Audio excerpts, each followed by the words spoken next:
В нашей новой рубрике мы продолжаем знакомить вас с различными диагнозами и интересными фактами, связанными с инвалидностью. В этом выпуске мы расскажем вам 10 фактов о нарушении слуха. В мире насчитывается 466 миллионов человек с инвалидностью по слуху, и 5% из них – это дети. Потеря слуха может развиваться по генетическим причинам, в качестве осложнений во время родов, а также в результате некоторых инфекционных болезней, хронических ушных инфекций, потребления некоторых лекарственных средств, воздействия чрезмерного шума и старения. 60% случаев потери слуха у детей вызваны предотвратимыми причинами – корь, свинка, краснуха, инфекционные заболевания уха. Предполагается, что до 330 миллионов людей во всем мире имеют хронические инфекционные заболевания уха.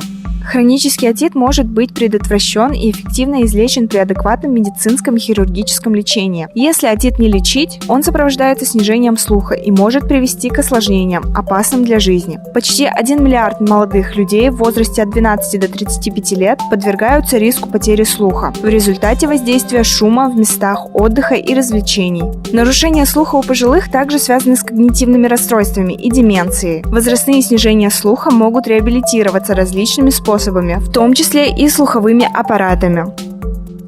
Раннее выявление снижения слуха, сопровождающее ранним и адекватным лечением, является преимуществом для людей с инвалидностью по слуху. Им могут быть полезны слуховые аппараты, кохлеарные импланты и другие вспомогательные средства, субтитры и обучение языку жестов, а также другие формы помощи в обучении и социальной поддержке. При соответствующих реабилитации и образовании людей с нарушением слуха могут полностью раскрыть свой потенциал. 5 знаменитых актеров и актрис, имеющих проблемы со слухом: Вупи Голдберг, Джерард Батлер, Холли Берри, Жан-Клод Ван Дамм.